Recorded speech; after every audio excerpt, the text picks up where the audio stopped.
Times cheaters get instant karma on paternity court. Are not the father. McKinney, are you okay? Jerome, help her. Karma is very interesting.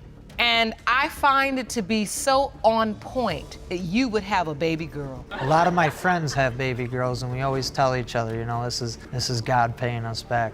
Yes. Has your wife's cheating scandal ever been thrown in your face? How would you like to find out? Catching her red-handed while being broken or petrified to hear her moans in a sex tape? Can't get any worse, right? Well, Mr. Brown is in a difficult situation as he believed that the other man was the real father.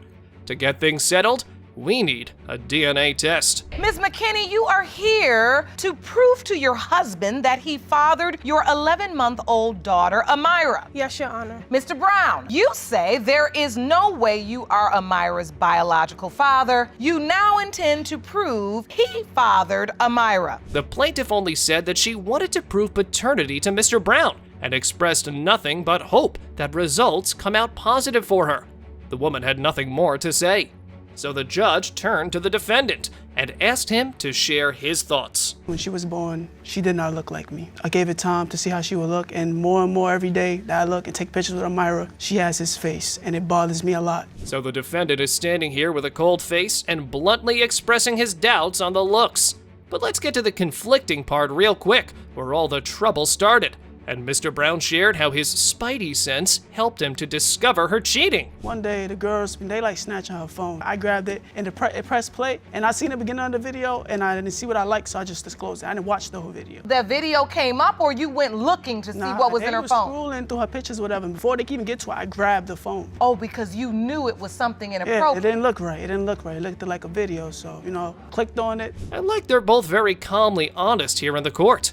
So we've just got cheating by far from both testimonies. So where's the juicy part? Well, then the judge brought Mr. Fowler to share more about his relationship with the plaintiff. Let's see what he has to say. Me and Miss McKinney been having sex the whole 2016. I met her the ending of 2015 going to 2016. So you started having unprotected sex with Miss McKinney. Yes. What did she tell you exactly? That she's pregnant and she's ready to give birth. So who did she say the father was? She didn't tell me I nothing. said it was complicated. The judge asked Mr. Brown about the other possibility, and he said he knew about it and didn't sign the birth certificate. Upon this, baby mama herself revealed that she agreed with him for not signing it. It became complicated, so the defendant was asked to explain his doubts again. My lip does not look like that. And then you had people inboxing her saying, oh, that's not your husband's baby. So, and my family was saying that she looks like me because my deceased father that passed away, they said that Amira has my dad's head shape. You have done a full scientific study on this. That was longer than I expected. Seems like the dude had made a whole presentation about the features. Even the judge commented on his testimony that it had been hurting him a lot, and then turned to Mr. Fowler to get more answers for conception dates. When's the last time you were intimate with Miss McKinney? 2017 of April. That's a whole year before Amira was born. Right. Mr. Fowler does this math and say, I was with her a whole year before Amira was even born. You were honest at the beginning of your testimony and said, this is why there's an issue. In the end, there was a bold paternity doubt hanging with all its strength over their heads, while the plaintiff's cold confusion about her statements brought more questions in the case. And the only way to find out the truth was DNA results. Mr. Brown, you are not the father.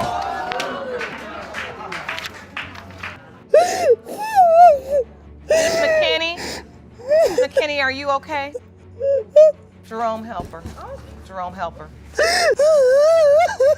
This man went to the lengths of getting married on April Fool's Day. Yeah, you can imagine where this is going.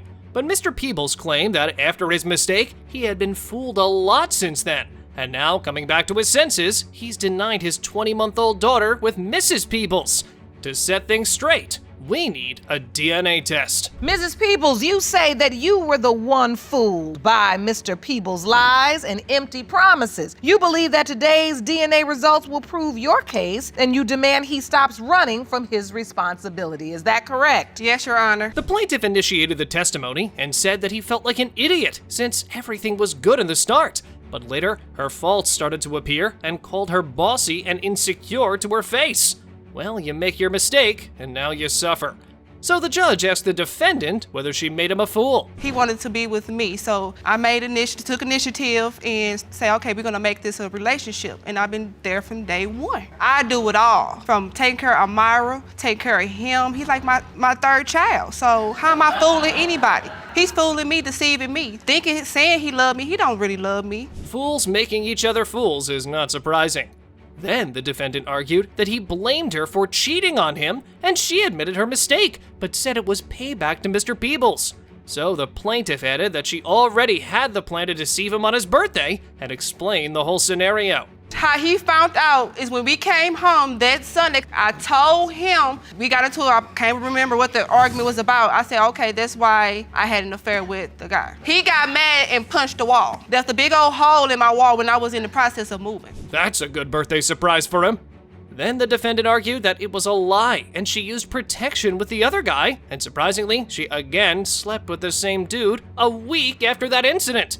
So the judge discussed the conception calendar. Let's go back to the 2 days after Thanksgiving. That's when you said you were pregnant. Yes, Your Honor. That's exactly 2 months. Yes, Your Honor. That's an easy calculation. And continue to see him after we, got back together and everything. But So he was also talking to other women. Then the plaintiff told the judge that he was very happy about his first child, but had serious doubts because for 2 years she couldn't conceive, and right after her cheating, suddenly there was a baby on the way. He also shared some incidents that fueled his suspicions. Somebody else came to my door. It's a dude at the door. Oh, the guy was cursing at the wife? And telling her, like, I took care of you. And He from that, he don't have a job. So yeah, he took care of me, paid my bills, and did it all. But I wasn't having no sexual relationship with him. Don't know where she got such a generous man in her life. The defendant kept on sharing promiscuous acts of Mr. Peebles, saying that he got another woman pregnant and talked to her on Facebook while the wife was on block list. So hubby admitted, but Mrs. Peebles didn't stop and told how much of a confused mind he's got. He's out doing whatever he wants to do. I don't never see my husband. Never. I call his phone, I'm on block list. Mr. Peebles. nag. What woman That's all don't it nag? is. What woman Nag. don't nag? Of course, I'm a nag because you're not there for me. Put I've been there for trackers- you for 4 put years, trackers on Bernardo. cars. So how are you going to defend yourself out of this one? Then the plaintiff explained that he and Mrs. Peebles had gone separate ways, and he got intimate with another woman. But the biggest twist is that they were still legally married. So the defendant stepped up and argued for her right. But guess And what, we've Your been Honor? back together, and she's still been with him. Coming in 8:30 in the morning. That was Come on only now. twice, but he comes in 4 or 5 It doesn't matter, but every night. And this is with another guy. She went outside, came back, and then here again, she pregnant again. Same thing with Amira. Do you know who this child's father is? I'm gonna be honest, I don't know. This case was a total mess of fools and cheaters messing around everywhere. The marriage that was broken had no hopes of repair, but the only good that could happen was saving the paternity of a little girl, and it was time to read the results. Mr. Peebles, you are the father. Start helping me out, I ain't dumb. And you making it feel like I'm the fool. I'm deceiving you. You deceived me from day one. How would you feel to be the victim of a life-bearing fraud? Feels bad, right? But this man got himself in hot waters because his girlfriend, Miss Jones, tricked him into signing the birth certificate and later dropped a mega truth bomb that she cheated on him before getting pregnant. Ms. Jones, you admit to cheating, but say you are 100% positive Mr. Adel is the biological father of your 2-month-old daughter, Jessela. Yes, Your Honor. The plaintiff explained that they were swingers, and one of the rules of their relationship was that you can't sleep with another person without your partner's presence, and said that Miss Jones broke it and cheated on him. So the defendant went on to share her reason for rebellion. You broke the rules because you had sex with someone outside of the relationship, but you say you did use protection. Yes. So just one rule broken. Yes. He cheated too, though. I did out of spite. You Yeah. feel like he cheated? Your Honor, she swears to God I cheated, and I don't cheat. Oh, there was a picture in my bed with someone else. The judge joked around and asked how this threesome worked, and he replied that after putting an ad online, he contacted a man to invite him over to their place. Don't you sense trouble coming? 'Cause I see it already.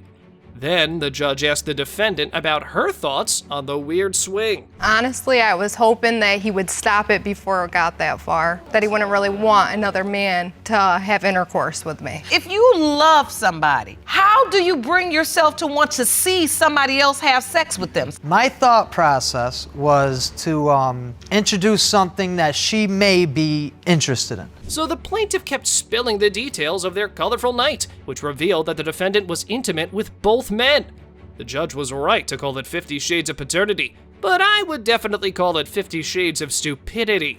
Then Miss Jones shared the reason for causing a riot in this situation. He would leave many hours of the night, sometimes even days, and when I would ask him where he was, he would tell me it's none of my business. I turned around and went out with one of his friends, and one thing led to the next. We used the condom, I remember, and when I told him there may not be a possibility, I was trying to get under his skin. But you didn't mean it. I'm not surprised. After getting your girl into threesomes, sure, one day cheating will pop up. Plaintiff replied to the judge that Miss Jones only told him a month ago about other possibilities, and he has been hesitant to form a bond with the baby. Later, the judge discussed the conception calendar. You said you had sex with Mr. Adel when? Throughout the whole month. Throughout the whole Oh, so end that's of the why month. it's a sex The month. end of the month.